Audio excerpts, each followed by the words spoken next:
There are a lot of different types of lightsabers out there, so which one should you buy? I've got some Disney lightsabers, I have a Baselit lightsaber, I have a Neopixel lightsaber, and before getting these, I didn't actually know anything about collectible lightsabers, so I hope this video will help you out in choosing which type of lightsaber you would like to purchase. I'll go ahead and say up front, I will be dropping some affiliate links to some of these lightsabers in this video. If you purchase those, I will get a small commission. This video isn't about that though. It is more about helping you find what type of saber is best for you. So let's hop in. First of all, when you are out there looking at all of the different lightsaber websites, they're all providing pretty quality product. But the two things you're going to want to look at is whether you are getting a baselit lightsaber or a Neopixel lightsaber. So let's look at the baselit first. So this is a baselit lightsaber. It was sent to me from saberspro. It is the Fulcrum is what it is called. And as you can see here, pretty high quality materials. You can see there's a USB charging port here. You see the button to press.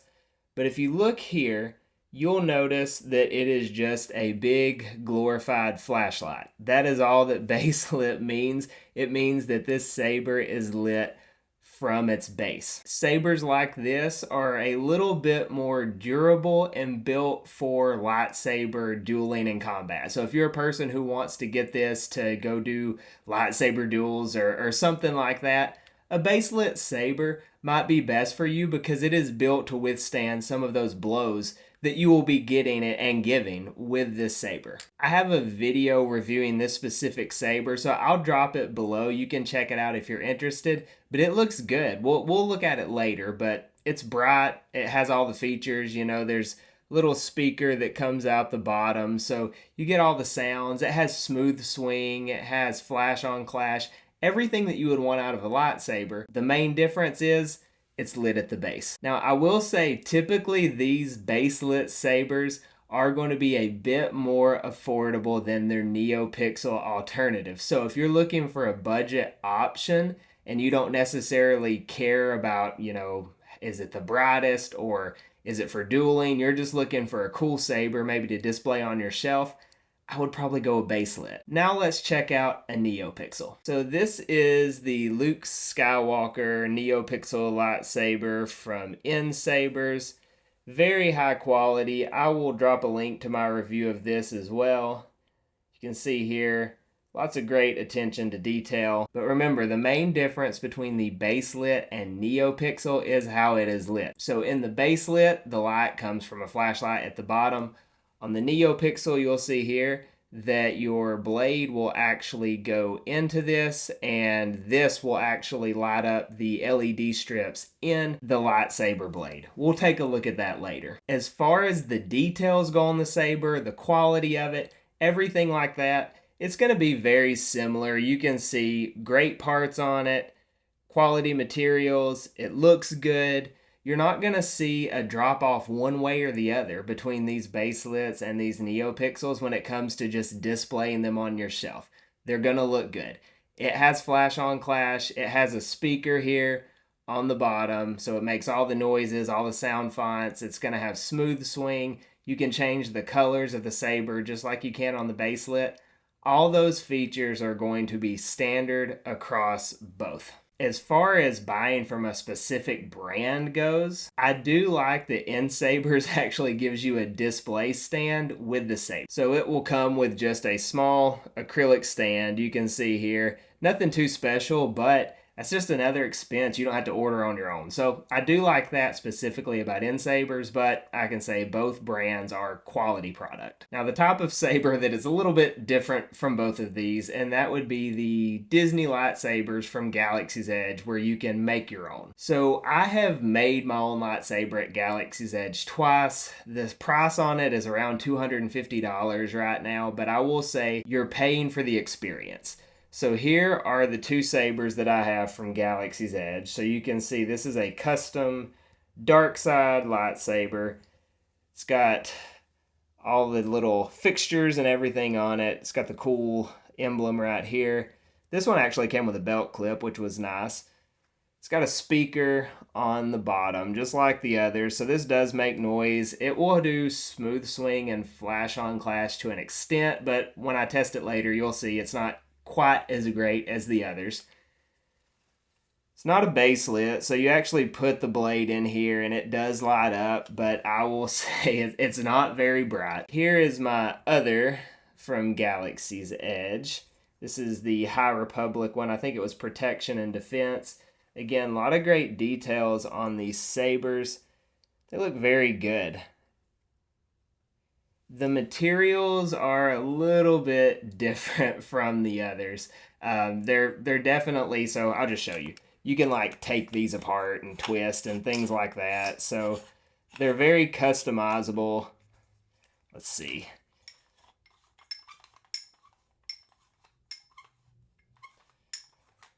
So yeah, you just take that off, then you can take this off here. Then you can do it on the other side. I have that in pretty good apparently. But take it off here. These two pop apart. And you can see, got the kyber crystal inside, and your saber is just kind of built around it. So those other sabers, they don't have kyber crystals in it. So it is pretty cool that, you know, you got a crystal in here. But again, you're paying for the experience. You're paying to display something on your shelf, not necessarily the quality of the saber. So now that you know a little bit more about all these different types of sabers, let's get the blades on them so you can see what they actually look like in use. So I'm gonna start with the Neopixel saber, and you can see on the bottom of the blade here, that will go in so it is not hollow. And then, you know, once it's in there, that will activate how the lights work or whatever the engineering on it is. You'll see. For the Baselit Saber, you can see here, kind of like I said earlier, this is hollow inside because it just is essentially a tube for the flashlight. Also, when you're putting these together, you do have to screw a couple pieces in just to hold the saber in place, but it's not too complex. And then for the Disney lightsaber, it is the most different. So the blade has this little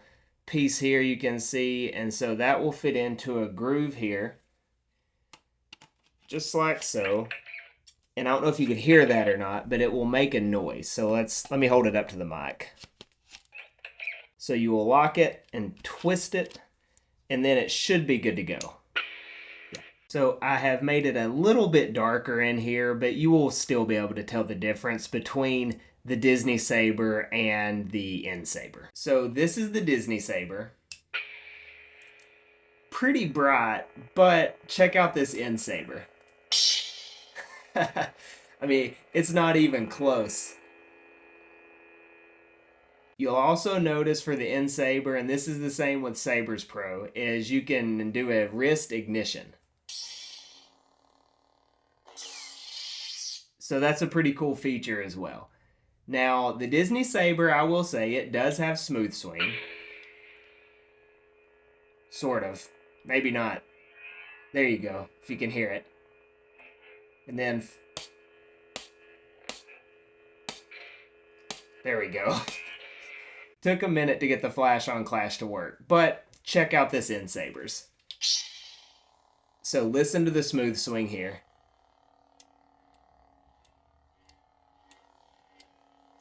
And then, I mean, it's night and day difference. As far as the Disney goes, there is a kyber crystal in here, so red is the only color this one will ever be unless I buy another one and swap it out. So for the N-Saber, you can even change how it ignites. So watch this. How cool is that? Then you can change the colors as well. So we'll let it run through, but there are a lot of different colors. Waiting for it to get back to green. There we go. We can stop it on red. That's kind of cool. So now let's take a look at the baselit. I will say I forgot to charge it, so it's here charging, but it's still going to be bright. So Baselit Saber from saberspro should be set to red. Let's check it out. Never gets old. You can see it's pretty bright, but you'll notice at the bottom, because it is coming from the flashlight, it is a little bit brighter there. See? Let's compare it to the Neopixel.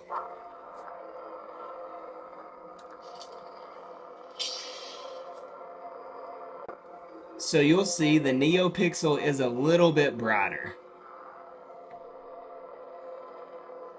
The Baselit does have all the other standard features though. All the different colors, flash on clash, smooth swing, everything like that. Just the main difference, lit from the base, not quite as bright. Now I did say earlier I would be sharing some discounts. You've seen them throughout this video, but you can get 10% off at saberspro using the discount code PADAWANPOPS. You can get 7% off at nsabers using that same code PADAWANPOPS. I'll link that in the description as well if you're interested. You can click the link and it will actually just apply the discount to it. The Luke Skywalker Saber is under $300. I think it's $280. And then that Fulcrum Saber is actually under $200. So it's a really good deal. You can get some discounts on those. If you do purchase through that link, I'll get a small commission. Greatly appreciate any support. But like I said earlier, that's not what this video is about. So the main question still remains, what is the best saber for you? Well, if you've got $250 to spend, you pretty much could get any of the three of these. So first of all, if you're going for the best experience, one that you will never forget in 1,000 years, you're going to go with the Disney lightsaber. Is it the best quality? Probably not. Is it the brightest? Probably not. Is it great for dueling? Again, probably not. But it's great for display. You can see they look good. And the experience you're going to have at Savi's workshop building this saber, picking out your kyber crystal, going through the whole little ritual that's something you'll never forget. You're not necessarily just paying for the product. It's the product plus the experience. $250 well spent, in my opinion. If you are a person who likes to duel, you got to go with the Baselit Saber here. So Baselit, little more durable. You're maybe sacrificing a little bit of the brightness of the saber, but you're not sacrificing on the quality or displaying it on your shelf. It's going to look great up there. Plus, you can still duel with it and you're going to save a little bit of money. Now, if money's no object and you just want a high quality saber that's going to be very bright, you're going to have all the bells and whistles on it, and you could still duel maybe a little bit with it, I think you would probably have to go with the Neopixel Saber here. Neopixels across the board. Whichever brand you're going with, you're going to enjoy it. I enjoy having all three of these. I display them on my shelves behind me. So honestly, if I'm spending my money on it, I'm probably buying the Baselit. But that's just me because I'm always trying to save a buck. Let me know in the comments which sabers you have or maybe what advice you would have for others looking to buy a saber. And don't forget that discount code PADAWANPOPS if you are in the market at nsabers or saberspro. Thanks so much for watching and I'll catch you next time.